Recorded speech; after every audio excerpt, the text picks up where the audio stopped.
నమస్తే, welcome to NSTV news. ముందుగా ముఖ్యాంశాలు. కాంగ్రెస్ పార్టీ అధికారంలోకి వచ్చినప్పటి నుండి అధికార దుర్వినియోగంకు పాల్పడుతోంది. అన్యాయంగా బీఆర్ఎస్ పార్టీ కార్యకర్తల మీద అక్రమ కేసులు బనాయిస్తోంది.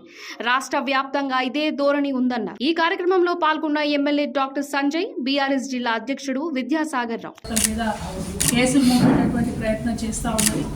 జగిత్యాల జిల్లాలో, నిజామాబాద్ జిల్లాలో, రాష్ట్ర వ్యాప్తంగా అనేక చోట్ల ఇదే ఒరవడిని కాంగ్రెస్ పార్టీ ప్రస్తుతం పాటిస్తూ ఉన్నది. అభివృద్ధిని పక్కకు పెట్టి, ఇచ్చిన హామీలను పక్కకు పెట్టి, అలవిగాని వాగ్దానాలు చేసి పొరపాటును మన తెలంగాణ ప్రజల గ్రహపాటును అధికారంలోకి వచ్చి అదే అధికారాన్ని దుర్వినియోగం చేస్తూ ఇవాళ బీఆర్ఎస్ పార్టీ నాయకులు, కార్యకర్తలు వెంటబడేటటువంటి ప్రయత్నం కాంగ్రెస్ పార్టీ చేస్తూ ఉన్నది. దీన్ని బీఆర్ఎస్ పార్టీ కార్యకర్తలందరూ కూడా తప్పకుండా తిప్పికొడతారు. కార్యకర్తలకు అండగా పార్టీ ఉంటుందని ఒక ఇంపార్టెంట్ విషయాన్ని ఇవాళ జగిత్యాల జిల్లా ప్రజలందరూ కూడా తెలియజేయడానికి మా సర్పంచ్ గారు, హబ్సీపూర్ సర్పంచ్ గారిని ఎవరినైతే అక్రమంగా అరెస్ట్ చేసిండ్రో వారిని పరామర్శ చేయడానికి, వారితో ములాఖాత్ అవ్వడానికి ఇవాళ జగిత్యాల జైలుకి కూడా వెళ్ళబోతూ ఉన్నాము. ఒకటే రిక్వెస్ట్ బీఆర్ఎస్ పార్టీ క్యాడర్ అందరితో కూడా, మనము అధికారంలోకి ఉన్నప్పుడు అధికారాన్ని మనం దుర్వినియోగం చేయలేదు. మనం ఎంతసేపు ప్రజలను ముందు పెట్టుకొని ప్రజల కోసం పనిచేసినాం. సరే, ఎక్కడో మన వల్ల పొరపాటు అయి ఉంటుంది, ప్రజలు మనల్ని ప్రతిపక్షంలో ఉండాలని చెప్పినారు. తప్పకుండా ఆ పాత్రను కూడా చాలా అద్భుతంగా మనం పోషిద్దాం. ఇప్పుడున్నటువంటి ప్రభుత్వాన్ని నిగ్గదీసి వారు ఇచ్చినటువంటి హామీలన్నీ కూడా ప్రజలకు చేరే విధంగా, అల్టిమేట్గా తెలంగాణ ప్రజలు బాగుండాలన్నది తప్ప బీఆర్ఎస్ పార్టీ కార్యకర్తలకైనా నాయకులకైనా ఇంకొక ఎజెండా లేదు, ఎన్నడూ కూడా ఉండకూడదు. ప్రజలే మనకు పరమార్థం. తెలంగాణ ప్రజలు సంతోషంగా ఉండడమే మాకు ముఖ్యమైనటువంటి విషయం కాబట్టి దానికోసమే నిరంతరం ప్రయత్నం చేస్తాం.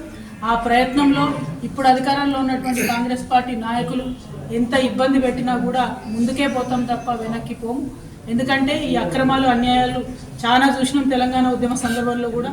వాటిని ఎదురొడ్డి నిలబడ్డటువంటి గులాబీ కండువా కప్పుకున్న వాళ్ళం కాబట్టి ధైర్యంగా ఉందాం.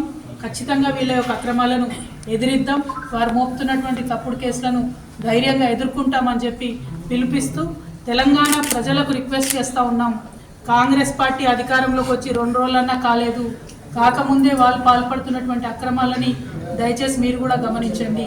బీఆర్ఎస్ పార్టీ 10 ఏళ్ళు అధికారంలో ఉంటే ఎంత సాఫీగా పాలన సాగిందో చూడండి. నిన్న కూడా ఒక ఆడకూతురు మీద ఎంత అక్రమంగా జుట్టు పట్టుకొని ఒక విద్యార్థి నాయకురాలను ఈడ్చుకొని పోతున్నటువంటి సందర్భాన్ని కూడా మనం చూసినాం. ఆడపిల్లలు లేరు, మగపిల్లలు లేరు, స్టూడెంట్స్ అని లేరు, రైతులని లేరు. అనేక చోట్ల ఇవాళ రైతులు ధర్నా చేస్తున్నారు, నీళ్ళు వస్తలేవు, కరెంట్ వస్తలేవు. వాళ్ళందరి మీద కూడా కేసులు పెట్టినటువంటి సందర్భాన్ని మనం గమనిస్తూ ఉన్నాం. కాంగ్రెస్ పార్టీ యొక్క వైఖరి ఏంది, ఆ నాయకుల వైఖరి ఏంది ప్రజలు గమనించాలని చెప్పి మనస్ఫూర్తిగా కోరుతా ఉన్నాను. మరి మా జగిత్యాలలో జీవన్ రెడ్డి గారు ఉన్నారు. మరి ఆయన కక్షపూరితంగా ఇవాళ వ్యవహారం చేస్తూ బీఆర్ఎస్ పార్టీ కార్యకర్తల నాయకులు వెంటబడుతూ ఉన్నారు. జీవన్ రెడ్డి గారు గుర్తుపెట్టుకోండి, సమయం ఎప్పుడు మీ దిక్కే ఉండదు, మారుతూ ఉంటుంది. ప్రజలు ఎప్పుడు మీ పక్షానే ఉండరు. తప్పకుండా మా ప్రజల హృదయాల్ని మళ్ళీ గెలుచుకుంటాం. ప్రజల పక్షాన ప్రజలు కూడా మాతో కూడా వచ్చే రోజు వస్తుంది కాబట్టి ఆ విషయాలన్నీ గుర్తుపెట్టుకొని పర్సనల్ కక్ష తీసుకోవడం తప్పు, రాజకీయాల్లో తగదు అని చెప్పి పెద్దవారైనప్పటికీ మీకు చెప్పక తప్పని పరిస్థితి వచ్చింది కాబట్టి చెప్తా ఉన్నాం. దీన్ని క్షమించేదే లేదు, ఉపేక్షించేలేదు. పార్టీ తరఫున గట్టిగా పోరాటం చేస్తాం, కార్యకర్తలకు అండగా నిలబడతాం. Thank you. జై తెలంగాణ. జై తెలంగాణ. జై కేసీఆర్ గారి నాయకత్వం. కేసీఆర్ గారి నాయకత్వం.